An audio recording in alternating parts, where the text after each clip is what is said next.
സ്നേഹമോൾ നയനാൻ മുനമ്പത്ത് നിന്നും വിവരങ്ങളുമായി ചേരുന്നുണ്ട്. സ്നേഹ, അല്പസമയം മുൻപ് അവിടെയുള്ള പ്രതികരണം നമ്മൾ കേട്ടതാണ്. നിരാശാജനകമാണ് ഇങ്ങനെ ഒരു തീരുമാനം എന്നാണ് അറിയിച്ചിരിക്കുന്നത്. പ്രതിഷേധം കടുപ്പിക്കുകയാണോ?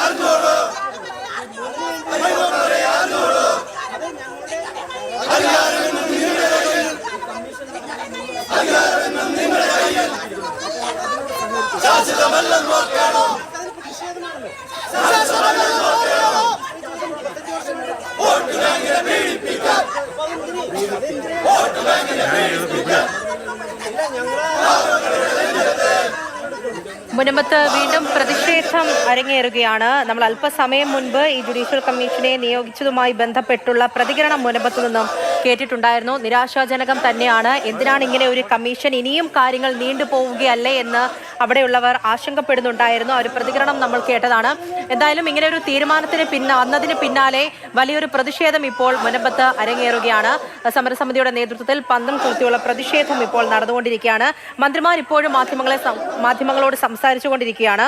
പ്രധാനപ്പെട്ട തീരുമാനങ്ങൾ എന്തെല്ലാമാണ്? ഉന്നതതല യോഗത്തിൽ എന്തെല്ലാം കാര്യങ്ങൾ മുനമ്പം വിഷയവുമായി ബന്ധപ്പെട്ട് വ്യക്തമാക്കിയിട്ടുണ്ട് എന്നുള്ളത് മാധ്യമങ്ങളോട് സംസാരിക്കുകയായിരുന്നു. ആരെയും കുടിയിറക്കില്ല, അർഹമായ കൈവശാവകാശമുള്ള ആരെയും ഒഴിപ്പിക്കില്ല എന്നതുൾപ്പെടെയുള്ള കാര്യങ്ങൾ മന്ത്രിമാർ പറയുന്നുണ്ടായിരുന്നു. ജുഡീഷ്യൽ കമ്മീഷനെ നിയോഗിച്ചു. 3 മാസത്തിനകം റിപ്പോർട്ട് നൽകണം. ശാശ്വതമായ പെട്ടെന്നുള്ള പരിഹാരത്തിനാണ് സർക്കാർ ശ്രമിക്കുന്നത് എന്നതുൾപ്പെടെയുള്ള കാര്യങ്ങൾ മന്ത്രിമാർ പറയുമ്പോൾ മുനമ്പത്ത് വലിയ പ്രതിഷേധം അരങ്ങേറുകയാണ്. സ്നേഹമോൾ നയനാൻ അവിടെ നിന്നും തുടരുന്നുണ്ട്. സ്നേഹ, പറയൂ.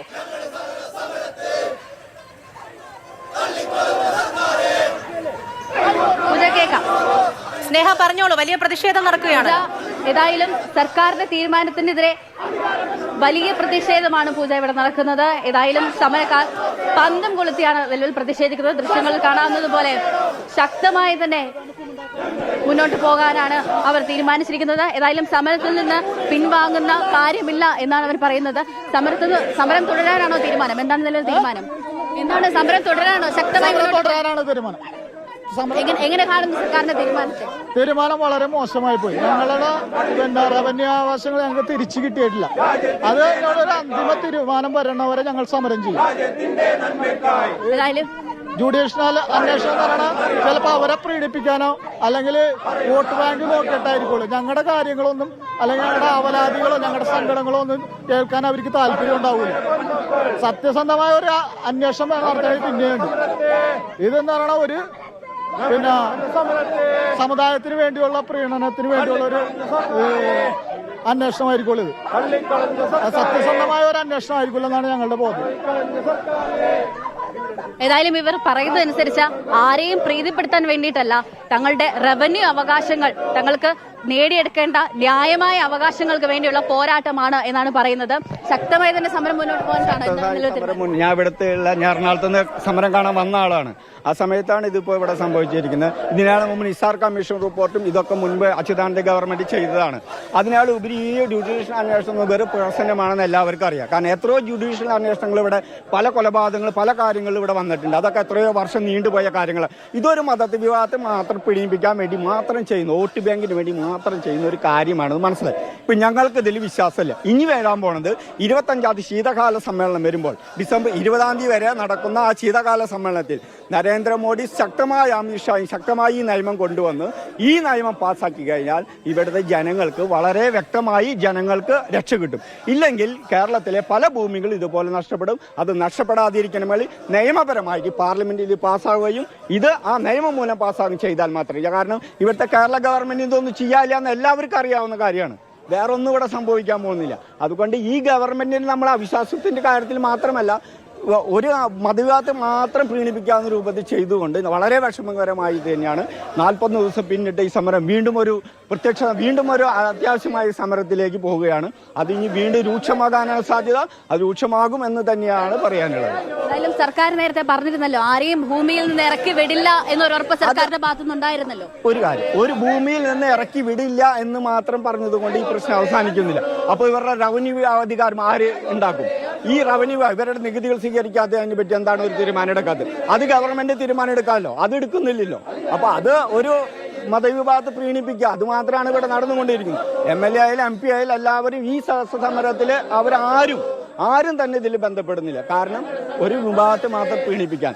എന്നുവെച്ചാൽ ഇവരുടെ നികുതി എടുക്കട്ടെ, ഇവരെ തദ്ദേശ സംവരണ നികുതി എടുത്താൽ മാത്രമാണ് ഇവർക്ക് ഈ കാര്യങ്ങൾ ഇതുള്ളത്.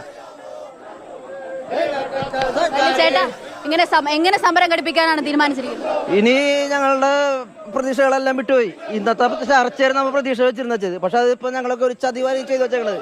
ഇനി ഞങ്ങൾ എന്താണ് ചെയ്യേണ്ടത്? ഞങ്ങൾ ഇനി കടലിൽ ചാടിച്ച് മരിക്കാനുള്ള രീതിയിലേക്കാണ് ഇനി പോകാൻ പോണത്. ഞാൻ ആത്മഹത്യയാണ് ഞങ്ങൾക്ക് മുന്നിലേത്തുള്ളൂ. ഇനി ഞങ്ങളുടെ മുന്നിൽ ആത്മഹത്യയാണുള്ളത്. കാരണം ജീവിക്കുന്ന നമ്മുടെ പാർപ്പിടമൊക്കെ നഷ്ടപ്പെട്ടിട്ട് എന്തിനാണ് പിന്നെ ജീവിച്ചിരുന്നിട്ട്? സർക്കാരിന്റെ ഉറപ്പുകളെല്ലാം പാഴായി പോയല്ലോ തോന്നുന്നുണ്ട്. തീർച്ചയായിട്ടും പാഴായി പോയല്ലോ. കമ്മീഷനെ വെച്ചിട്ട് ഇനി ഏത് കാലത്താണ് ഞങ്ങൾക്ക് ഇനി ഒരു നീതി കിട്ടുന്നത്? ഒരു കമ്മീഷൻ വെച്ചിട്ട് ഏത് കാലത്താണ് ഇനി ഒരു റിപ്പോർട്ട് സമർപ്പിക്കുന്നത്? ഇത് തന്നെയല്ലേ ഏറ്റവും ചതി എന്ന് പറഞ്ഞത്. എങ്ങനെയൊക്കെ സമരം ഘടിപ്പിക്കാനാണ് ചേട്ടാ തീരുമാനിച്ചിരിക്കുന്നത്?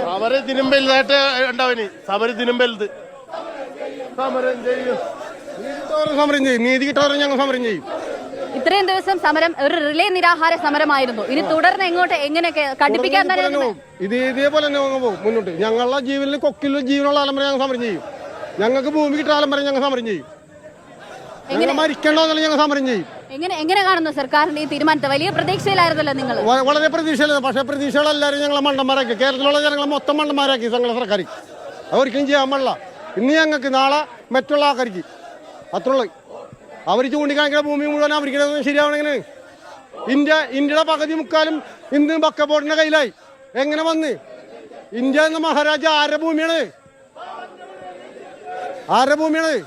ഇവിടെ മുസ്ലിമാന്റെ അല്ലെങ്കിൽ ബക്ക ബോർഡിന്റെ ഭൂമിയല്ല. ഇന്ത്യ ഹിന്ദു രാഷ്ട്രമാണ്. ആ രാഷ്ട്രം ഇന്ന് അവർ നശിപ്പിച്ചേക്കാണ്. ഞങ്ങൾ സമ്മതിക്കില്ല. ഞങ്ങളെ മരിച്ചാലും ശരി, മരിച്ചാലും ശരി, ഞങ്ങൾ വിട്ടു കൊടുക്കില്ല ഈ സംഭവം. ഏതായാലും ശക്തമായ രീതിയിൽ തന്നെ സമരം നടത്താനാണ് ഈ സമരക്കാർ തീരുമാനിച്ചിരിക്കുന്നത്. മരണം വരെയും സമരം ചെയ്യുമെന്നാണ് ഇവർ പറഞ്ഞിരിക്കുന്നത്. അതായത് ഈ തീരുമാനം ഏതെങ്കിലും ഒരു പാർട്ടിയെ പ്രീണിപ്പിക്കാനുള്ളത് എന്നാണ് ജനങ്ങളുടെ പ്രതികരണം. തീർച്ചയായും സ്നേഹ, എന്തായാലും വലിയ രോഷത്തിൽ തന്നെയാണ്. തങ്ങളുടെ പ്രതീക്ഷകളെല്ലാം അസ്തമിച്ചു. ഇന്നത്തെ ഉന്നതതല യോഗത്തിൽ പോലും കൃത്യമായിട്ടുള്ള ഒരു തീരുമാനം ഉണ്ടായിട്ടില്ല. ഇങ്ങനെ ഒരു കമ്മീഷനെ നിയോഗിച്ചുകൊണ്ട് ഇനി എത്ര നാൾ കാര്യങ്ങൾ ഇഴച്ചു നിൽക്കും എന്നുള്ള കാര്യങ്ങളാണ് പ്രതിഷേധക്കാർ, സമരക്കാർ ഇപ്പോഴും മുനമ്പത്ത് നിന്നും സർക്കാരിനോട് ചോദിക്കുന്നത്.